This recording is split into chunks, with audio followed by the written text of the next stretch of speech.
बचपन में बड़े बूढ़ों से सुना था, तुग़यानी थी तो मूसा नदी की। आज मूसा नदी की तुग़यानी को 105 बरस गुजर गए। सोचा कि चलो देख ही लेते हैं क्या था वो मूसा नदी का इताब, जिसे कई नस्लों बाद अब भी दादा दादी की ज़ुबानी ये दास्तान सुनी जाती है। वालिद साहब से सुने भी हम, हमारे वालिद साहब को जो है हमारे दादा जो है खांधों पे बिठा के पानी में से तीरते हुए लेके आए। और वालिद साहब जो है बोलते हैं हमारे को कि हमारे दादा जो है वालिद साहब को खांधों पे बिठा के तीरते हुए लेके बचाते हुए निकले। तो ये सुने साहब हम हमारी ज़िंदगी।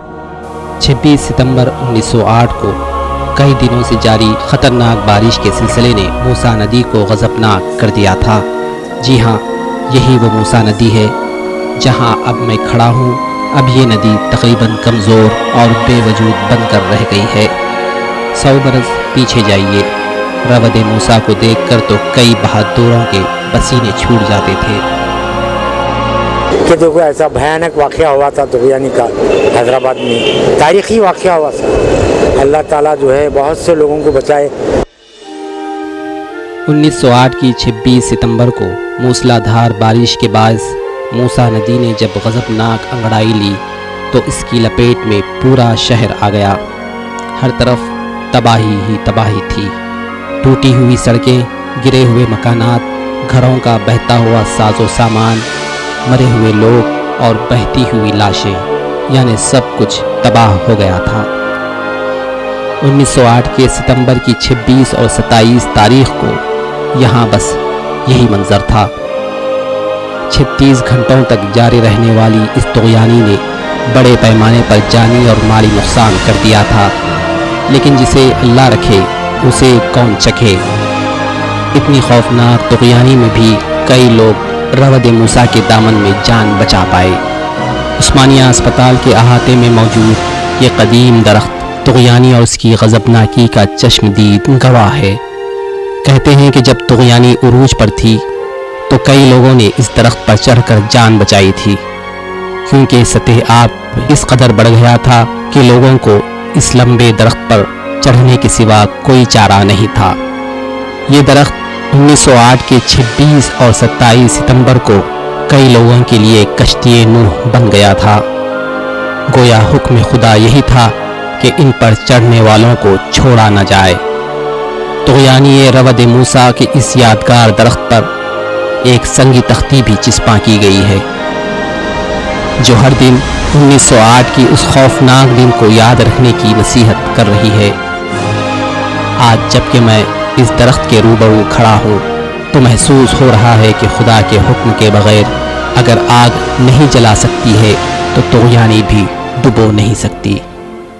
अब ज़रा उन हक़ाइक़ पर नज़र डालते हैं कि रवद मूसा का आबे हयात मौत देने वाले पानी में कैसे बदल गया। बताया जाता है कि अनंतगिरी के पहाड़ियों से निकलने वाले छोटे छोटे नाले शहर तक पहुंचकर एक नदी में बदल जाते हैं और इसी नदी का नाम मूसा नदी है। 26 सितंबर 1908 को शदीद बारिश हुई। उस बारिश से तालाबों के पुश्ते टूट गए, जिससे मूसा नदी में बहाव बहुत तेज़ हो गया। पानी देखते ही देखते शहर में दाखिल हो गया। तकरीबन 1.5 दिन तक मूसा नदी के अतराफ दूर तक इलाकों में पानी ही पानी था। इस तुग़यानी में हज़ारों अफराद हलाक हो गए, मकानात टूट गए, घर के साजो सामान समेत कीमती अशिया भी पानी में बह गया। कहते हैं कि इन 36 घंटों में कई लखपति फ़कीर बन गए थे। मजमूई नुकसान अरबों रुपयों का था, लेकिन अल्लाह ताला ने इन बदहाल लोगों के बीच एक मसीहा भी रखा था, और वो थे नवाब मीर महबूब अली ख़ान। नवाब मीर महबूब अली ख़ान ने मुतासिरीन की इमदाद के लिए महाराजा कृष्ण प्रसाद की सदारत में एक रिलीफ कमेटी तश्कील दी और इमदाद के लिए अपने ख़जाने का मुंह खोल दिया। पुरानी हवेली में मुतासिरीन की रिहाइश का इंतज़ाम किया गया। खाने पीने के लिए लंगर खाने खोले गए, मरीज़ों में दवाइयाँ तकसीम की गईं और लाशों की तदफीन अमल में लाई गई। जब महबूब अली पाशा साहब 6th निज़ाम रूलिंग में थे तो साहब बहुत डिस्टर्ब हो गया। डिस्टर्ब होके इमीडिएटली हैदराबाद में जितना भी रॉयल पैलेसेस है पूरा गेट्स खुला के ये सब लोगों को उसमें अकोमोडेट करके और ये लोगों को रोज़ाना खिचड़ी और लंगर लगा के खाना पका के सब लोगों को खाना देते हुए वो लोगों को रिहैबिलिटेशन करे तक रहने का इंतज़ाम और खाने का इंतज़ाम किया। सखी दिल बादशाह के बरवक्त इक़दाम से शहर मज़ीद तबाही और वबा से बच गया। तो ये थी तुग़यानी रवद मूसा की अलमनाक दास्तान। इस दरख्त के पास खड़े होकर मैं आज उस तबाहकुन मंज़र का तसव्वुर कर सकता हूँ। Bureau report, Urdu TV.